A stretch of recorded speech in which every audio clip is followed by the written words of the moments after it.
সময় নাই। হ্যাঁ তোরা মনে কই দিতেছ হ্যাঁ বৃষ্টি বাদলের মধ্যে এই ধাক্কায় দুক্কায় মানুষ মেরে লইতেছ। চাচা মসজিদে যাই নামাজ পড়তে হইব।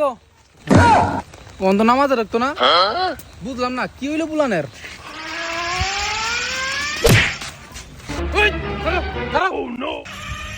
বুঝলাম না আমার পাত্তাই দিল না।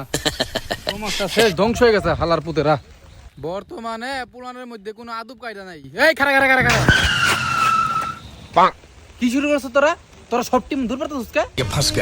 আর কই না কাকা, মেট্রিক পরীক্ষার রেজাল্ট দেওয়ার কথা ছিল 14 তারিখ, অনেকে কালকে দিয়ে লইব।